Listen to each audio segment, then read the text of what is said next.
Welcome to the leading podcast for long-term weight management. Subscribe to the podcast so that you don't miss an episode. You can connect with Jenny on all social media channels. You can also sign up to the newsletter to receive frequent content and tips for weight loss success. Hey guys, welcome to the Power Over Food podcast. I'm your host, Jenny McDonald, and I help women break free from the dieting cycle and find peace with food. Hey, how are you? So I know I haven't recorded a podcast for just over a month, I think it is, maybe slightly longer. I haven't been well and I've just taken a step back, but I'm pleased to say I'm back to full speed and very excited to be here, and it's got a really exciting second half of the year planned in terms of what's coming out to help you with your relationship with food. So before I dive into today's podcast, what I wanted to share with you, something really, really exciting, is I'm going to be running a 5-day masterclass in June, so not long to wait, guys. And this is a breakthrough and supercharge your weight loss masterclass. So I will be going live every day for 5 days, sharing techniques from the Helix method. So lots of energy work for you to clear resistance and to align to weight loss. And this is taking place in a separate group. So what you need to do is sign up for that group. So I will pop the link below the podcast so you can sign up, or you can grab it on one of my social media channels. So we're kicking off on the 6th of June for 5 days, and it's going to be a lunchtime. So every day at 12 o'clock. But don't worry, if you can't make the 12 o'clock, you can catch up on the replay. You can drop me comments so I can help you with any questions. And I literally can't stress, this is really not one to be missed. So gift yourself some time. This is me giving you free access to me for 5 whole days, sharing techniques that I use with my clients to give them the most successful outcomes with their relationship with food. So if you are ready to make changes in your life, if you are ready for food freedom, and if you're listening to this podcast, I'm guessing you are, then please join me from the 6th of June. Anyway, let me dive into today's podcast. Today, I want to talk about your ego states. So your parent and adult child voices. Now, the ego states are also more commonly known within the counselling world, if you like, as a transactional analysis, or shortened to TA. And Eric Berne, who devised the concept of the ego states, he decided that basically we had these 3 ego states. I like to think of them as 3 circles in my body. So if you visualize 3 circles, one circle is a parent voice or a parent ego state, one is a adult ego state or an adult voice, and one is a child. And I'm going to take you through the different ego states. So I just described them as a circle because if you see these drawn, they are drawn as 3 circles that touch each other. And you'll see a P, an A and a C going down in a line. And I just find that really helpful when I'm explaining it for people to visualize those circles. So let's look at your parent ego state. So the parent ego state is basically a collection of messages that you received growing up. Things that your parents told you, your caregivers told you, the aunts, uncles, nans, granddads, even your dinner ladies and your teachers, things that they told you. Now, around food, you may have received messages like you have to clear your plate, which I know we've talked about before. You're not having any pudding if you don't eat all of your dinner. It's rude to waste food. You have to eat breakfast, you must eat at lunchtime, and lots of different messages around food. Now, you may have also received messages around size. You may have been told that you're big boned. You may have been told that it's puppy fat and that you will lose it and you've grown up and you haven't. You may have been told that we are a big family and this is the way it is. You will always be big.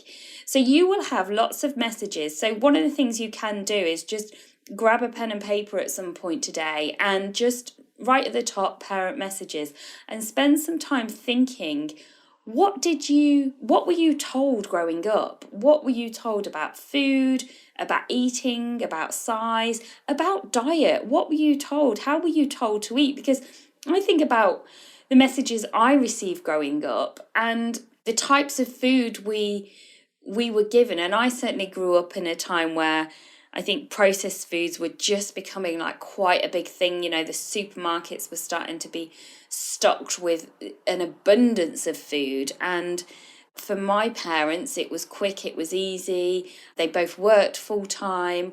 The types of food that I enjoyed as a child and in my teenage years were maybe not the best foods looking back, but that gave me the basis of the way I thought it was okay to eat. Yeah, think about your parent messages. And then you've got your child ego state. Your child it literally is almost like when we behave from our child ego state, we go back to being a child. We kind of shrink back into that little voice sometimes that was like, I literally do this with my other half. I'll be like, James, will you go in the loft for me? I just go into my child ego state to when I need help or when I need to do something or I don't want to do it, so I ask him to do it. You behave like you did when you were a child. Now, around food, that might be like, oh, do you think it's okay if I have a chocolate? Because I've been really good today. So I could have some. It's within my calories. So if you hear yourself saying things like this, but you've also got your rebellious side to you when you're a child. So it might be the, oh, stuff it. I don't care. I don't care if I'm going to diet because I'm doing this. And I don't care if I said I was going to eat healthy today because it's just been a rubbish day. So I'm going to have this. That's your child ego state. And quite often what happens is the parent and child will talk to each other. The critical side of your parent might say something like, oh, you shouldn't be doing that. That's not good for you. That's not healthy. And your rebellious part of your child will be like, oh, well, I don't care. Stuff it. It doesn't matter. Who cares? Nobody else knows. And they literally can go back and have conversations like your nurturing side of your parent might say, oh, you've been ever so good today. I'm really, really pleased at how well you've stuck to your plan all week and you've been to the gym. I think you deserve something. And the child ego will be like, oh, maybe I do. Yeah, maybe I do deserve something. That would be really, really nice. And maybe I could just have that cake that's in the cupboard. And then as soon as you've eaten it, the critical parent goes, oh, what have you done that for? You're so stupid. You shouldn't have eaten it. I knew you couldn't stick to things. I knew you were going to ruin it. And it is literally like these conversations in our head. But we also use our parent and child ego states when we're talking to other people. But I don't want to confuse you too much. So we think about it in our heads for now. Now, the good news is we also have the adult ego state. So your adult voice is the voice that is the voice of reason, if you like. It's logical, it's balanced, and also it's not so emotionally attached. Your parent ego state has got all the messages that you were given growing up, maybe that food is a treat, food is a reward, that it makes you feel good, that soup makes you feel better when you're poorly, or dry toast. And then you've got your child ego state that finds that comfort in food, and it's like, oh, maybe I could just have this because I'm feeling really vulnerable or sad or lonely. And the adult is literally logical. So the adult would be like, you're actually not that hungry. Physically, you've already eaten X, Y, Z today, and you're going to have a meal later, so you don't need it right now. That would be the adult voice. It's just logical. And I always use the example for the adult that if you were in a restaurant, you'd had a meal that was really nourishing and satisfying, but you were completely full up. The adult voice would be the voice that looks at the dessert menu and says, do you know what? I'm actually really full. I don't want dessert. And it would just be really logical. They look amazing. They sound amazing, but I don't want it. Have you heard that one? Because I know until I'd done all my work on my relationship with food, I would never have heard that adult voice. I would have heard the child going, "You're out for a meal, come on, you can have dessert." And the parent voice going, "Yeah, come on, let's nurture you with food because you've been good all week." The reason I'm sharing this with you is because if you can start to get to know your adult and your child voice, and you can draw out the parent and the child voice, and then you can draw out your adult. If you can make more decisions around food from your adult ego state, you're going to be winning. Now, we all have an adult within us, okay? We will all have that voice that makes decisions. You may use your adult's ego state at work. It depends what job you do, obviously, but it's likely that at some point you have to make decisions and you have to think clearly and unemotionally to make decisions. If you were buying a house, you would use your adult ego state. You would sit down, you would work out your finances, you would work out where you want to live. If you've got children, you might be looking at what catchment area for the schools and things like that. So you are going through a process of making really logical decisions to buy that house. And with food, we just kind of don't do that. We've just got out of the habit of doing it. Maybe we've never done it because we are so emotionally driven by food and life is so busy and we tend to put ourselves last. We just don't use that adult ego state. We're doing things because it's convenient, because it's quick. We're going on autopilot. The habits of what we eat and the way we eat are just so ingrained that that's just what we do. If you can allow and draw from that adult place to make your meal plan and think, what is nutritious for my body? What fuel do I need this week? Where am I really busy? How can I plan around that? Then your adult is there to help you and look after you and give you the answers.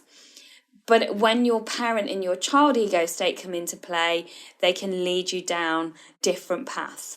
Now, don't get me wrong, it's really helpful to have these different ego states, and life would be pretty boring if we didn't, because if you were always adult, then there's, where's the fun? It's nice to have a little bit of free child and be a bit spontaneous and be a bit silly and giggly, and it's nice to be able to be a nurturing parent and look after yourself if it's looking after yourself in a positive way, but not looking after yourself with overfeeding, for example. And it's also good to have that parent side that is a little bit, I don't want to use the word critical, but maybe giving you constructive feedback. But again, the negative side to the parent can be really overcritical, and that can be overbearing and not helpful either.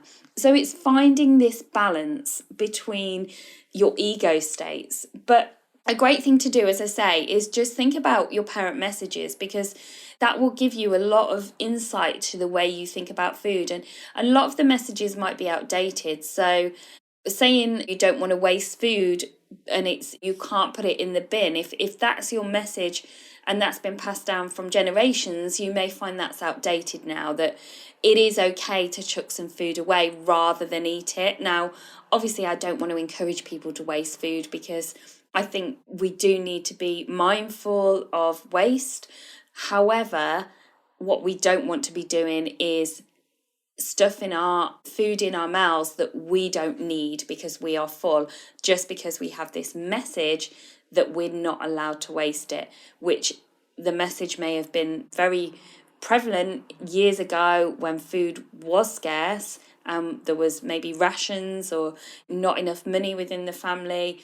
But if you're now at a time where food is kind of really readily available and you sometimes serve too much, then it's trying to reason with yourself and thinking it is okay to chuck some away if we don't need it. So that's your parent, adult, child ego state. And there literally is so much more. I've just kind of thrown some information at you, but there is so much more on this. As I say, we can look at it in terms of your relationships with other people and what ego state they're coming from when you're having conversations. We can look at this in terms of the games that people play and how we kind of often play games around a drama triangle with certain people in our lives until we stop playing those games.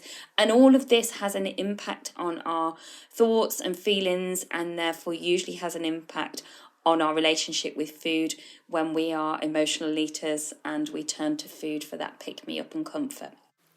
So I hope you found that extremely helpful. If you have any insights that you want to share, as always, feel free to drop me a message. You may have already looked at this with me in my Facebook group, because I did do this on a live a couple of weeks back. So it might have been a good refresher for you. Sometimes we do need to hear things several times before we actually take it on board and implement changes. And obviously, it is about taking action. So you can listen to these podcasts and you can, think, wow, that's really, really interesting. But you do need to take the aligned action that comes to you and make small changes every day to have that more peaceful relationship with food. So I hope you enjoy the rest of your day, evening, whenever you're listening. As always, feel free to connect with me, and don't forget to sign up for the Breakthrough and Supercharge Your Weight Loss 5-day masterclass that I'm running on the 6th of June for the whole week. Have a great day, evening, guys. Take care. Bye.